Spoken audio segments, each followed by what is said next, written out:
Tomorrow, this show will originate from somewhere near the driving range at Pinehurst number 2, the final practice day before the United States Open. We will talk Open at the top of the hour with Jason Sobel of Action Network. Also, my friend Brad Fritsch will drop by. We'll talk about players he likes for the Open. But I want to start the U.S. Open preview right now. Aaron Fitt, great clubhouse guy, D1baseball.com, who is walking around down at Pinehurst, making sure that everything looks good for the tournament to begin on Thursday. How they rolling today, Aaron? Oh, they're quick, Adam. Let me tell you, those false fronts are not for the faint of heart. This is going to be a blast. This place is magical, and I found myself a nice shady spot here by 5T, and I figured I'd take a few minutes to talk to you, my friend. Oh, the 5th tee. Are you all the way back in the trees on the 5th tee? Exactly, a far part of the property, and peaceful back here. It's very peaceful, and that hole is going to be an absolute menace this week. By the way, I provide this to the masses. If you want to be able to watch 4 different holes at the same time, there is a grandstand behind the 3rd green that should give you a look at approach shots and the putting on 3, tee shots on 4, approach shots and putting on 5, and the tee shots on the par 3 6th.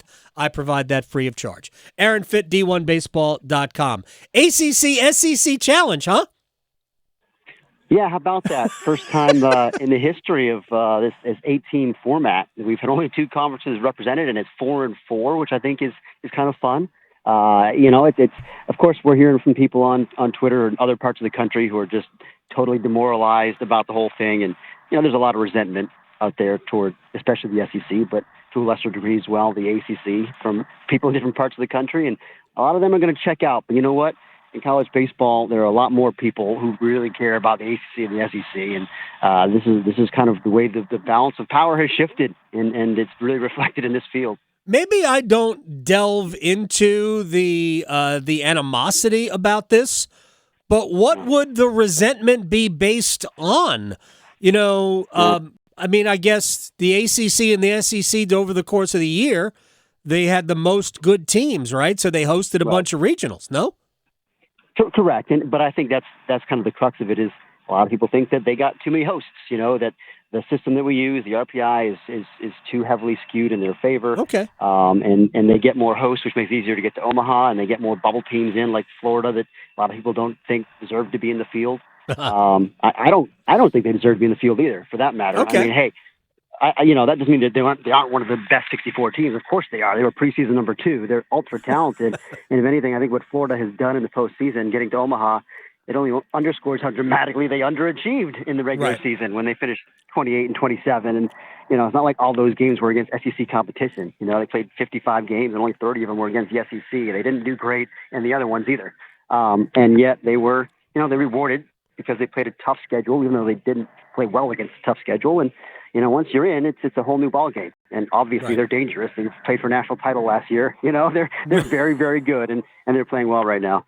Aaron Fitt, D1baseball.com, is joining us here on the Adam Gold Show. Let's just hit the most recent addition to the College World Series, and that's NC State. How do you sum up where they were, say, 2 months ago and where they are headed now? Boy, I'm not going to say they're a different club. But I think that the way that the bullpen has coalesced, more than anything, that stands out, just the way those young arms have matured.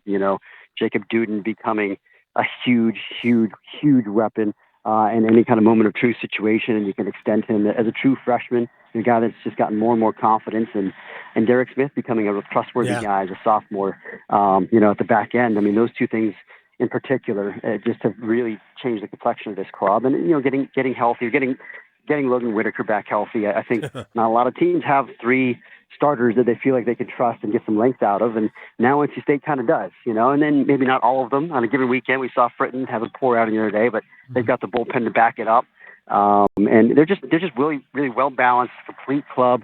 It's not the most star-laden club they've had, the most talented club they've had. It's you got your veteran 50-year guys at the corners, Pennington and Makarevich, who are really your best players. They're not like elite prospects or anything. There's no Pat Baileys or Will Wilsons or first-round picks running around out there, but it's just a really just well-coached team that believes in each other. And, I like the fact that they can hit some home runs, but I don't think they're overly reliant upon the home run, which is a strength in Omaha even now with these bats. You still want to be able to manufacture offense, and I think they can. We saw some of that this weekend. So I like the overall balance of that club, and I love the confidence. Aaron Fitt, D1Baseball.com, is joining us. He's at Pinehurst by the 5th tee. If anybody is walking around listening to this, not that they are, wave to him, try to distract him. Real quick about the Wolfpack, is there any sense to some unfinished business from a few years ago for some of the guys hanging around? For sure. I mean, Highfield, of course, was the most notable guy.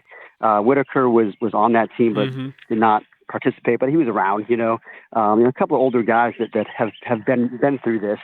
I'm sure there's got to be some unfinished business. And I would say, and surely among the coaching staff as well. I mean, you heard Elliott's comments last night on TV after the game.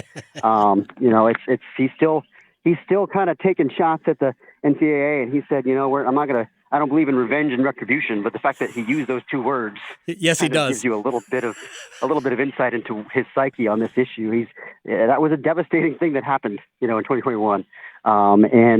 Even people, if you don't like NC State, you still got to feel bad for those guys. That you're playing better than any team in the country. You're in the College World Series, and you're eliminated, and it's not because of what happened on the field. And, it stunk. And surely there are a lot of hurt feelings still from that toward the NCAA and the way that NC State believes it was improperly handled. They have to make sure they don't get too wrapped up in that. And I'm sure they'll handle it, but it feels like that's a potential for a distraction. Sometimes playing with that extra chip on your shoulder can backfire. So just something to keep in mind. All right, let's get to the other side real quick. I don't want to make this entirely about NC State, but look, they've had an incredible year as an athletic department. The Tar Heels are where we knew they belonged based on what we saw during the regular season. Yeah. It wasn't easy the way they had to be. They swept the series, but it wasn't easy the way they did it. Those were two very contentious games. What are your thoughts on the Tar Heels and how they arrive in Omaha? Yeah, and it's one of those things where, none of their postseason games really came easily for them. I mean, the regional as well. I mean, they were down and out against Long Island and found a way to win in the ninth. So sometimes you wonder, is that sustainable when these teams they're kind of fueled by these magical, frantic comebacks, right, or in these late inning tension, but. Sometimes you can just keep it rolling. Once you believe you can win any game, that makes it easier to win any game. Right. I think there's something to that, and it helps when you've got maybe the best bullpen in the country. I mean, which I think they very well might, and that gives you a real advantage in those pressure situations and late games and when it's close. I mean, we saw it against West Virginia in the clincher. You got Dalton Pence out there. Getting those last 7 outs or whatever it was, right? And hey, even with the bases loaded in the ninth inning, they just believe in him, and he got it done. And there's a reason they believe in him; it's because he gets it done over and over and over. And so I just think that again, talk about complete and balanced clubs. I mean, they check every box really. I mean, it's not maybe dominant starting pitching, but it's very good, reliable starting pitching with an elite bullpen, with a balanced. Lineup that's left, right, all the way through, that has speed and power, and quality of bats at the bottom. They can turn it over. And I just think this too, Adam, when you look at the way their team is built with Honeycutt and D'Onofrio in the outfield, that's elite range. And that's a huge outfield to defend out there. I think that's such an enormous advantage to have maybe the two best defenders in the country at their positions in center field and right. Or do you think we're going to have the umpiring crew that was in Clemson in Omaha? I don't know. It's a great question. I know Billy Van Raphorst, who was the crew chief there, he's done plenty of College World Series, so it wouldn't be a shocker at all to see him there. But that was kind of a fiasco down there in Clemson. Kind of. They really let that game get out of hand. Kind of a fiasco. They didn't eject the hitter who spiked the bat, but they ejected two the manager and the coach, the head coach and the former head coach. I don't know. It was the dumbest thing I've ever seen. Like, why are you ejecting them if ultimately you didn't? Anyway, all right. Give me favorites on either side of the bracket. Obviously, one side is each side is heavily loaded. You know what? You would almost like to see either 2-2 or just flip State and Tennessee and have an ACC bracket and an SEC bracket. Who are the favorites right now? I mean, clearly Tennessee has had the best year and overall feels like the best team. I mean, across the board, if you look at their statistical rankings, they're way up there and just about everything. The only thing you wonder about with Tennessee is how does their style of play translate to a pitcher's park? I mean, and you can still hit home runs now that the balls and the bats are juiced, but it's not like 2013 when everything hit the outfield died in Omaha. But it's still a pitcher's park, and they play in a little bandbox in Knoxville. They lead the country in home runs. Set a SEC record, I believe, for home runs this year. They rely heavily on that, and so that's something to keep an eye on. Sometimes that doesn't translate well to this park, but other times it's fine. Florida and LSU were home run teams last year, and they played for the title, so maybe they'll be just fine. But they're I think, the team to beat. I kind of like. I mean, if Carolina can keep this magic going, I like the way that their club is built better in Omaha. Right. I think their bullpen gives them a huge advantage. I think NC State's bullpen, for that matter, is a major reason to like their chances over there. Kentucky, I love the roster construction, but they're a little shaky in the bullpen. I do think their athleticism, their defense, their ability to manufacture offense, all those things are going to play well there. But their bullpen scares me just a little bit. A&M would have been the team I would tell you was the favorite on that side, and they lose their All-American Braden Montgomery to an injury. So you got to wonder, how that affects them. That makes me just a little bit gun-shy on them. So I think that side of the bracket is wide open.